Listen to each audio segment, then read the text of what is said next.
Misalkan di sini saya mencoba untuk mengutip beberapa pendapat ulama tentang khilafah. Menurut Ad-Dahlawi, khilafah itu ariyasa al-amma fi tasodi li iqamatid din ya ulum ad-diniyah wa iqamati arkanil Islam wal qiyami bil jihad. Mungkin itu apa yang bisa ditampilkan PowerPoint-nya ya. Host barangkali share screen-nya. Wa ma yata'allaqu bihi min tartibil juyus wal furud lil muqatalah wa ita'ihim minal fai wal qiyam bil qada wa iqamatil hudud wa raf'il madhalim wal amri bil ma'ruf wan nahyi anil munkar niyabatan anin nabi sallallahu alaihi wasallam. Jadi di sini khilafah itu adalah sebuah kepemimpinan yang sifatnya umum, yang ini fungsinya ini dalam rangka untuk pertahanan suatu wilayah dan juga untuk menegakkan persoalan-persoalan agama. Persoalan agama itu ya banyak.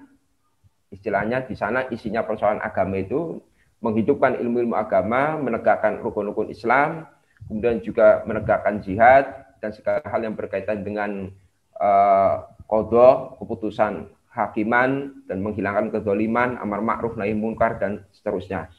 Kemudian At-Taftazani juga menyampaikan hampir sama, Al-Mawardi juga sama, bahkan Ibnu Khaldun juga sama, yang mana intinya khilafah ini tujuannya itu adalah dalam rangka untuk hirasatid din wa siyasatid dunya. Jadi menjaga kemaslahatan agama dan menjaga kemaslahatan dunia.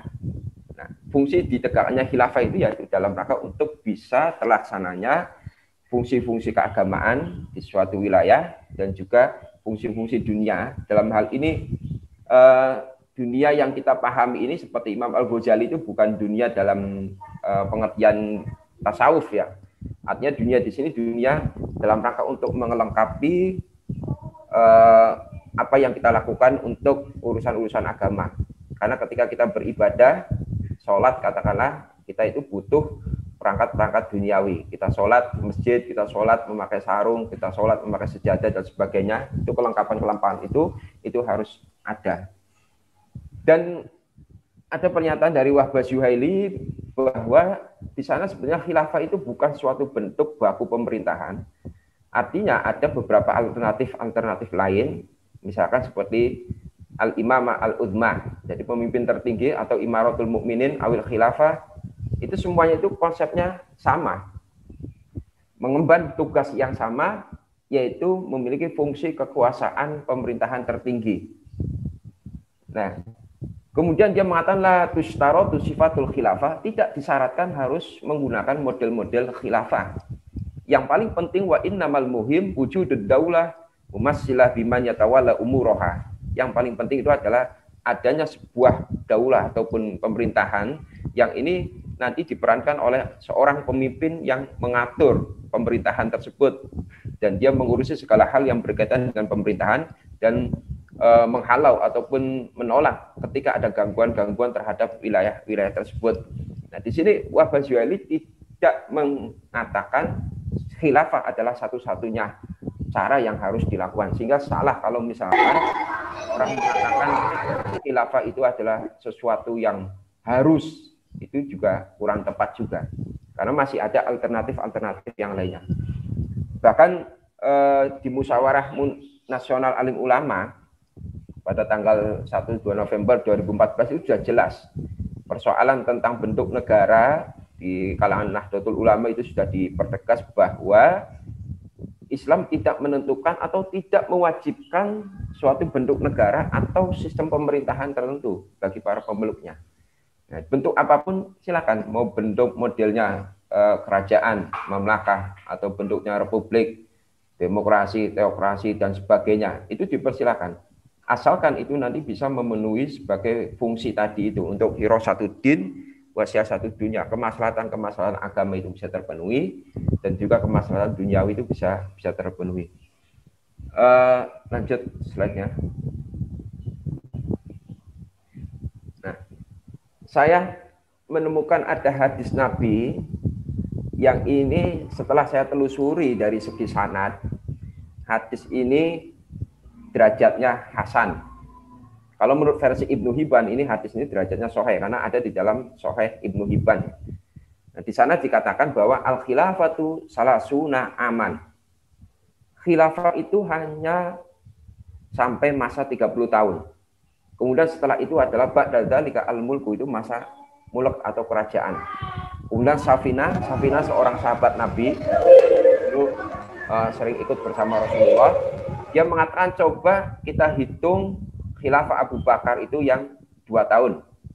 Kemudian Umar Asrosinina 10 tahun, 2 sama 10 berarti 12. Utsman itu 12 tahun, 12 berarti 24.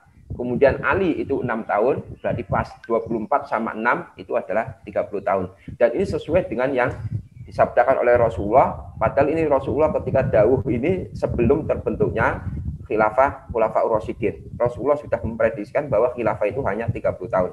Ini kalau dari segi kekuatan sanad, sekali lagi ini hadisnya ini adalah hadis yang hasan dan diriwayatkan oleh Musnad Ahmad bin Hambal, Sahih Ibnu Hibban, bahkan di riwayatnya Imam At-Tirmidzi juga di sana dicantumkan juga. Terus kemudian lanjut terus ya. Next. Nah, ada pernyataan dari Imam Asy-Syafi'i. Imam Asy-Syafi'i pernah mengatakan, jadi ada Harmalah bin Yahya, itu dia pernah mendengar Imam Syafi'i berkata, al-khulafa'u khamsatun. Khalifah itu cuma ada 5. Abu Bakar, Umar, Utsman, Ali, dan yang terakhir itu adalah Umar bin Abdul Aziz. Nah, ini yang mengatakan ini adalah Imam Asy-Syafi'i berdasarkan riwayat dari Harmalah bin Yahya. Wa man siwahum fahuwa mubtazun. Orang-orang yang selain 5 tadi itu adalah, di sini mubtazun itu orang yang merebut kekuasaannya. Ya, kalau kita lihat dari historisnya itu, sejarahnya itu bagaimana ketika Muawiyah bin Abi Sufyan itu bisa menjadi khalifah dari Bani Umayyah. Itu sebenarnya kan ada sedikit perseteruan dengan Hasan bin Ali. Ketika Hasan bin Ali menggantikan ayahnya Ali bin Abi Thalib karena terbunuh saat itu, kemudian Hasan bin Ali menggantikan ayahnya, baru berapa bulan kemudian dia didatangi oleh Muawiyah. Nah, ini untuk menyerahkan kepemimpinan kepada Muawiyah. Tapi dengan perjanjian, kalau Muawiyah sudah tidak menjadi khalifah lagi, maka nanti kepemimpinan diserahkan kepada rakyat untuk menentukan siapa penerusnya. Tapi ternyata yang terjadi justru malah Muawiyah itu menunjuk langsung kepada anaknya Yazid bin Muawiyah. Yazid bin Muawiyah, bukan Pak Yazid apa sendiri. Terus next slide-nya. Nah, ini saya juga menemukan sebuah hadis Sahih Muslim. Ini Sahih Muslim jelas-jelas sahih, bahwa Rasulullah itu tidak pernah mengangkat khalifah pengganti beliau. Itu tidak pernah. Dalam beberapa riwayat hadis itu tidak ada Rasulullah kok secara tersirat ataupun tersurat ataupun secara lisan langsung menyatakan ini loh yang menggantikan saya. Kalau saya misalkan tidak menjadi kalau saya sudah tiada, kalau saya sudah wafat, sudah meninggal dunia, nanti yang meneruskan si A, si B. Itu Rasulullah tidak pernah seperti itu. Dan ini dipertegas oleh Imam An-Nawawi di dalam Sahih Muslim. Di sana dikatakan hadis ini menjadi dalil bahwa Nabi Muhammad tidak menentukan khalifah pengganti beliau. Dan ini adalah menjadi kesepakatan dari ulama ahli sunnah wal jamaah. Makanya ketika Rasulullah wafat, bahkan saat itu Rasulullah jenazahnya belum selesai diurus, itu kelompok-kelompok muhajirin dan kelompok ansor di Saqifah Bani Sa'idah itu terjadi pertikaian, terjadi ketegangan untuk menentukan siapa pengganti Rasulullah. Orang muhajirin merasa paling berhak karena mereka menyertai Rasulullah sejak awal perjuangan dakwahnya, hijrah bersama Rasulullah dari Mekah ke Madinah. Orang ansor merasa juga lebih berhak karena mereka mengatakan kami orang Ansor yang membantu Rasulullah ketika di Madinah sehingga Islam bisa berkembang pesat, maka kamilah yang berhak untuk menjadi khalifah pengganti beliau.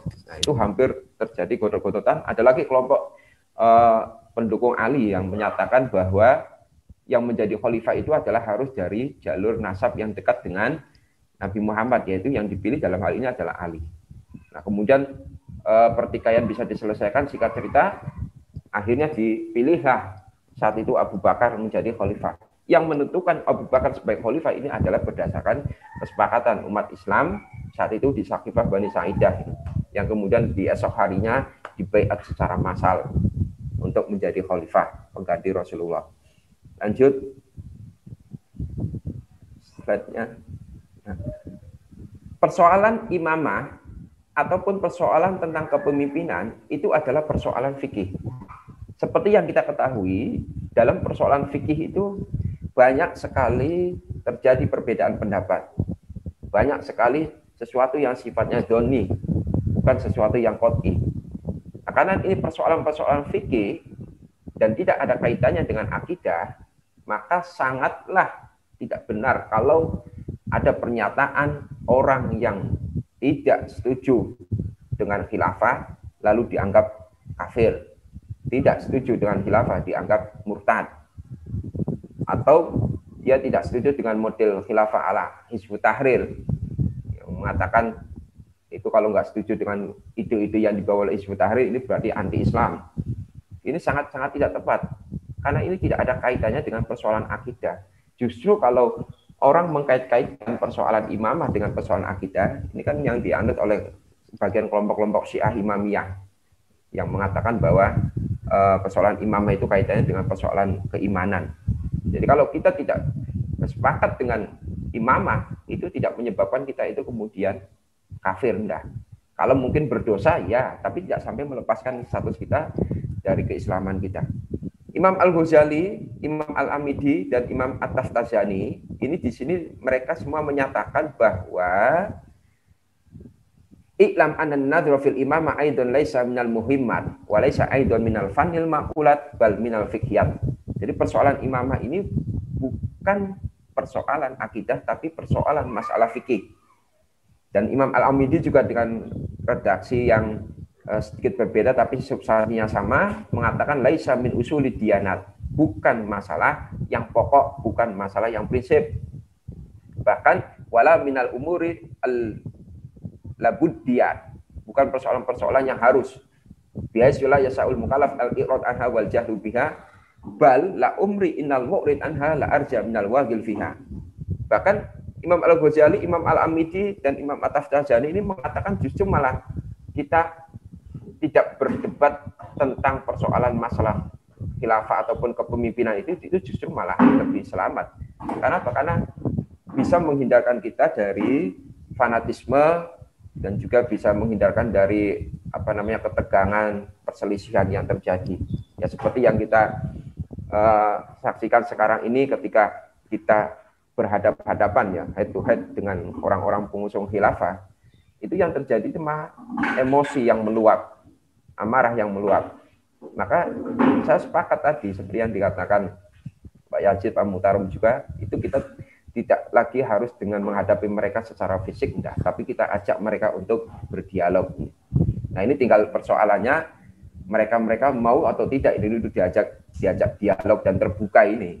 Nah ini kalau misalkan mau untuk diajak dialog itu sangat sangat bagus sekali. Dan dialog itu tidak hanya sekali dua kali, artinya dialog secara kontinu, bahkan durasinya itu ya lebih diperbanyak karena pembahasan tentang persoalan khilafah itu tidak hanya dibahas dalam waktu yang singkat karena memang banyak berkaitan dengan persoalan-persoalan yang lainnya. Lanjut kemudian next. Nah, Taqiyuddin An-Nabhani pernah mengatakan wal qu'udu an iqamati khalifah lil muslimina maksiyatun min akbaril ma'asi. Ketika kita berdiam diri dari usaha untuk mendirikan khalifah bagi kaum muslimin, ini adalah termasuk maksiat yang terbesar. Wah, ini luar biasa ini. Kalau sudah maksiat terbesar ini berarti kategorinya dosa-dosa besar ini. Yang mana diampuninya dosa ini tidak hanya dengan berwudu saja, tidak hanya dengan sholat, tapi harus betul-betul taubatan nasuha betul. Karena apa? Karena berdiam diri untuk menegakkan khilafah ini adalah berarti sama saja kita meninggalkan kewajiban dari Islam. Dan Taqiyuddin An-Nabhani mengatakan wujudnya Islam itu tergantung kepada wujudnya khilafah. Jadi kalau menurut Taqiyuddin An-Nabhani, kalau khilafah tegak berarti Islam ada. Kalau khilafah tidak ada berarti Islam tidak ada. Tapi nyatanya sekarang Islam adem ayem saja, ada-ada saja. Walaupun gagasan yang dibawa oleh para pengusung khilafah itu belum tercapai, buktinya kita bisa lihat Islam damai-damai saja, nyaman-nyaman saja, terutama di Indonesia ini. Makanya benar tadi kata Pak Muhtarom itu juga orang-orang luar itu sangat kagum dengan Indonesia. Saya juga sering bertemu dengan beberapa orang di forum internasional ketika di negara Timur Tengah sana. Rata-rata mereka kagum sekali dengan Indonesia. Bahasanya banyak, kemudian pulaunya banyak, sukunya banyak, Islamnya terbesar, bahkan Islam itu juga macam-macam. Tapi negara Indonesia tetap adem ayem saja. Kalaupun toh ada perselisihan-perselisihan itu ya hanya sifatnya hiburan lah, ibaratnya tidak terlalu sampai mengguncangkan negara seperti yang terjadi di Libya, terjadi di Irak, di Yaman dan sebagainya itu. Sampai pernah ada seorang pelajar itu dari Libya ya. Saat itu saya ketemu dengan dia di sana itu, dia cerita bagaimana kondisi negaranya itu sebelum Muammar Gaddafi tumbang dan setelah Muammar Gaddafi tumbang. Libya itu dulu negara yang makmur. Orang nganggur saja itu dibayar. Anda nggak perlu kerja dibayar. Bahkan saya punya teman itu kebetulan namanya itu Muammar Gaddafi, orang Indonesia. Ini namanya Muammar Gaddafi, tapi dia studi di Libya. Nah, dia cerita kalau di bandara itu diperiksa sama petugas keamanan di bandara Libya itu, ketahuan namanya Muammar Gaddafi, itu nggak perlu antri, langsung dikawal, digiring langsung di urutan yang terdepan. Nah ini saking cintanya rakyat Libya terhadap Muammar Gaddafi itu, sehingga ada orang yang namanya mirip saja itu dihormati betul. Tapi yang malang nasibnya kemudian Muammar Gaddafi berakhir sangat istilahnya tragis ya bagi saya itu ya. Karena memang ada pihak-pihak yang mencoba untuk membuat provokasi itu. Lanjut kemudian, nah ini jadi Taqiyuddin An-Nabhani ini pendapatnya bertentangan dengan pendapat dari Al-Amidi, At-Taftazani, Al-Ghazali dan sebagainya. Nah, kalau Taqiyuddin An-Nabhani itu kan sangat ekstrem sekali, mengatakan menentang khilafah itu berarti termasuk maksiat yang paling terbesar. Kedaulatan NKRI, pemerintahan NKRI itu adalah sah. Kita tahu bahwa sistem pemilihan pemimpin di Indonesia itu dipilih oleh rakyat. Dan model pemilihan ini seperti ketika zamannya Khalifah Ali. Ketika Utsman terbunuh saat itu tidak ada pemimpin, terjadi kevakuman dalam beberapa masa itu. Kemudian rakyat memilih Ali untuk meneruskan Utsman bin Affan. Dan dibaiat oleh rakyat saat itu. Intinya Ali itu saat itu dipilih oleh rakyat secara langsung. Berbeda dengan Umar. Kalau Umar itu kan sebenarnya Abu Bakar sudah punya nama Umar, tapi beliau tidak langsung menunjuk langsung, tapi mengajak dialog dengan para sahabat itu. Terus ketika Utsman, Umar membentuk tim khusus untuk tim formatur untuk menentukan siapa pengganti Umar. Nah, khusus yang Ali ini dipilih langsung oleh rakyat. Nah, ketika sudah terpilih oleh rakyat lewat pemilihan, kemudian presiden ini dilantik oleh MPR. Dalam hal ini sesuai dengan konsep yang dijelaskan di dalam kitab Al-Ahkam As-Sultaniyah ya. Di sana dibahas tentang ahlul hali wal aqdi itu. Artinya secara fungsi itu sama walaupun kualitasnya itu agak berbeda. Kalau dalam beberapa literatur kitab itu ahlul hali wal aqdi itu diisi oleh orang-orang yang betul-betul paham betul tentang agama dan tentang pemerintahan. Nah, kalau orang-orang MPR kita itu ya wallahu a'lam bishawab. Apakah bisa dikatakan ahlul hali wal aqdi, tapi secara fungsi kelembagaan itu mirip dengan ahlul hali wal aqdi. Jadi dari sistem pemilihan pemimpin yang di Indonesia ini sudah sah legal, tidak ada pertentangan dengan hukum Islam. Dan juga pengangkatan pemimpinan ini itu tiada lain seperti yang saya sampaikan untuk menjaga kemaslahatan agama dan duniawi. Karena apa? Karena kata Imam Al-Ghazali mengatakan inna nidhamaddin la yasulu illa binidhamid dunya. Jadi urusan tentang agama itu tidak akan bisa terpenuhi, tidak akan bisa terlaksana kecuali dengan terpenuhinya urusan-urusan duniawi. Nah, nanti kita coba membahas apakah di Indonesia ini sudah terpenuhi konsep ini atau tidak ini. tentang bagaimana peranan pemerintah Indonesia untuk mengupayakan Nidhamuddin ini, tegaknya Nidhamuddin dengan Nidhamid dunya. Wa nidhamud dunya la yasulu ila bima min muta'in. Nah, urusan-urusan masalah dunia ini tidak akan bisa dihasilkan kecuali dengan adanya seorang pemimpin yang ditaati. Nah, ini lanjut kemudian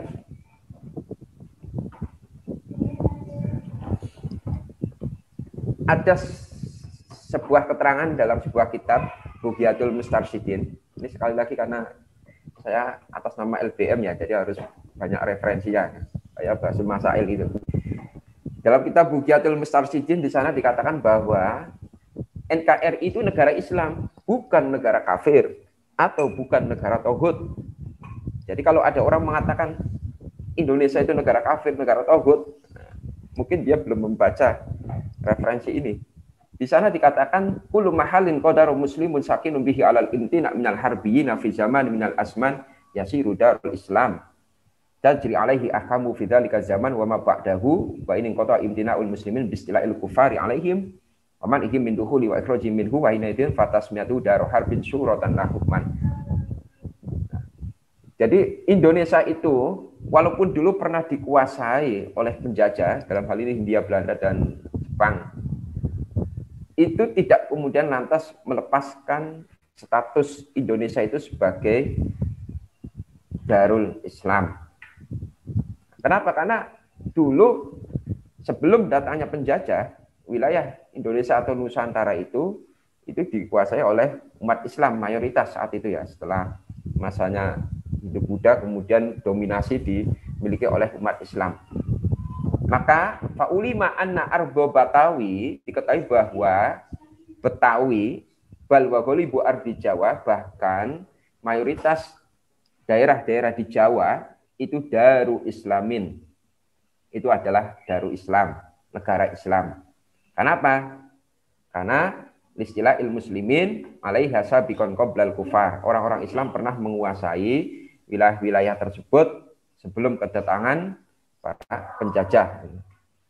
Lanjut.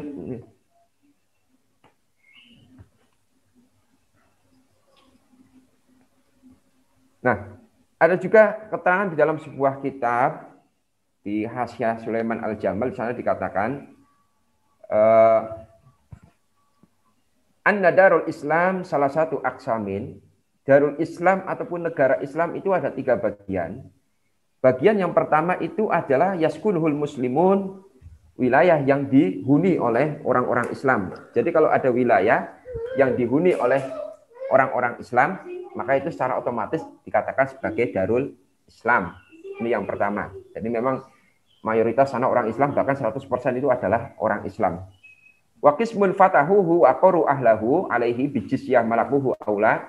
Bagian yang kedua itu ketika orang-orang Islam itu berhasil menaklukkan wilayah-wilayah, misalkan wilayah seperti dulunya dikuasai oleh orang-orang non-Islam, kemudian melakukan ekspansi ke sana orang Islam sehingga bisa menguasai wilayah itu dan membiarkan penduduknya yang non-Islam tetap menetap di situ dengan ketentuan mereka membayar jizyah, maka ini juga tetap dikatakan sebagai Darul Islam. Dan yang ketiga, kanu yaskurunahu summa ghalaba alaihil kufar. Awalnya mereka, umat-umat Islam ini menetap di daerah tersebut, kemudian setelah itu dikuasai oleh orang kafir. Nah, ini seperti yang terjadi di Indonesia. Jadi, maka di sini saya nyatakan berdasarkan referensi ini NKRI ataupun Negara Kesatuan Republik Indonesia ini sudah memenuhi kriteria sebagai negara Islam.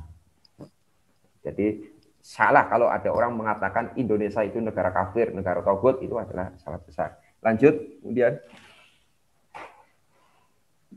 Nah, formalisasi hukum Islam bukan syarat sah menjadi negara Islam. Kalau tadi kita sudah menentukan bahwa Indonesia ini adalah negara Islam, apakah negara Islam itu harus memberlakukan hukum Islam secara formal atau tidak? Syekh Muhammad Ramadan Al-Buti di sini dia mengatakan bahwa anna tatbiqa ahkam syariah al-islamiyah laisa syarton li'tibari dari daro islamin pemberlakuan hukum-hukum syariat Islam itu bukan menjadi syarat untuk dikatakan sebuah negara sebagai negara Islam. Jadi untuk dikatakan sebagai Darul Islam itu tidak harus memberlakukan hukum-hukum syariat Islam. Bahkan ketika orang-orang Islam itu mereka tidak memberlakukan hukum Islam sekalipun, nah, ini tidak menyebabkan kemudian negara itu keluar dari statusnya sebagai Darul Islam, kemudian dianggap sebagai Darul Harbi, itu enggak. Jadi sekali lagi formalisasi hukum Islam ini bukan syarat sah untuk dikatakan sebagai negara Islam. Ini seperti konteksnya di Indonesia ya. Di Indonesia itu tidak ada hukum cambuk, tidak ada hukum potong tangan dan sebagainya. Ini bukan berarti lantas kemudian mengeluarkan Indonesia ini sebagai negara Islam. Lanjut kemudian.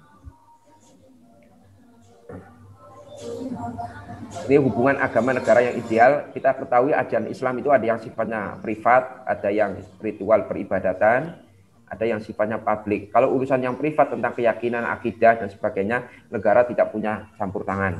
Kalau bersifat ritual peribadatan, sholat, puasa, zakat, haji, dan urusan-urusan masalah al-ahwal asyasiyah, ini negara boleh intervensi tapi tidak penuh. Misalkan tentang puasa. Negara kemudian ikut intervensi dalam penentuan awal Ramadan, juga dalam penentuan Idul Fitri. Haji itu ada biro khusus yang mengurusi masalah haji. Zakat ada Basnas yang mengurusi masalah zakat. Bahkan sholat itu juga waktu sholat masjid itu juga diopeni sama pemerintah. Artinya dalam hal ini pemerintah Indonesia itu sudah memainkan peranannya dalam masalah ritual peribadatan umat Islam.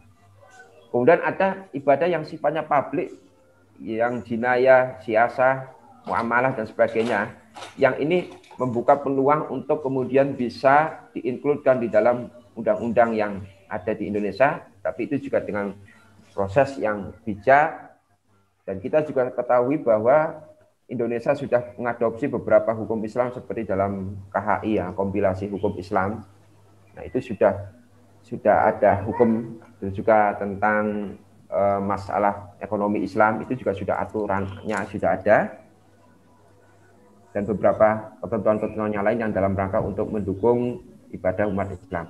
Lanjut kemudian. Nah, ini kita lihat di Indonesia ya. Ini sebagian lembaga-lembaga yang ada di Indonesia, ini dia sudah menangani syariat Islam di Indonesia. Tentang masalah zakat, sudah ada Basnas.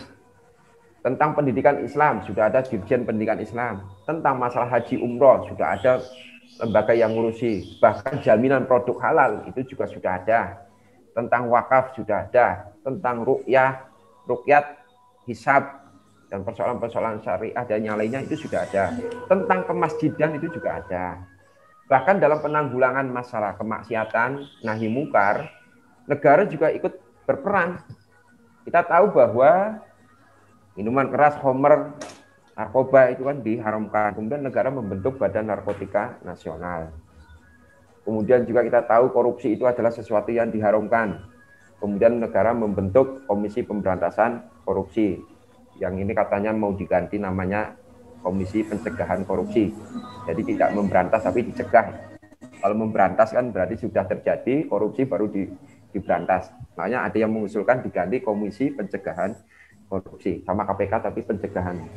Nah, ini sebagian lembaga-lembaga yang ada di Indonesia ini sudah memainkan peranannya dalam rangka untuk mendukung tegaknya syariat Islam di Indonesia. Jadi sekali lagi Indonesia ini dengan model NKRI-nya, dengan model Pancasila dan Undang-Undang Dasar 45 itu sudah dikatakan sebagai negara Islam yang mendukung terhadap tegaknya ajaran-ajaran Islam di Indonesia ini. Untuk masalah kalau misalkan ada kesalahan atau kekurangan, itu bukan masalah sistemnya, mungkin dari pelaku-pelaku sistem itu sendiri yang kurang amanah dan sebagainya. Sudah habis ya. Baik ya. Terakhir. Saya kira ya. Oke, siap. Pak Mutarom itu juga sampaikan. Kalau misalkan sistem khilafah betul-betul diterapkan di Indonesia, itu nanti kita nggak tahu ini mazhabnya yang dipakai itu mazhabnya siapa. Mau pakai mazhab Syafi'i, Maliki, Hambali, wong kadang kita sholat mazhab Syafi'i saja itu banyak yang protes kok. Ada yang protes. Ini untuk menyatukan dalam masalah fikih saja itu kadang terjadi persoalan. Apalagi ini kalau dibawa dalam konteks negara yang melibatkan banyak orang, ini nanti akan kesulitan untuk menentukan mazhabnya itu mazhab siapa. Dan yang jelas juga ini pijakan dalil syar'inya nggak qot'i tadi ya, sifatnya dzonni karena tidak ada teks yang menunjukkan secara qot'i tentang khilafah itu sebagai satu-satunya bentuk pemerintahan yang harus diterapkan. Oke, mungkin itu saja dari saya. Barangkali nanti ada yang perlu didialogkan, monggo. Baik, ya. Terima kasih atas materi yang cukup detail yang disampaikan oleh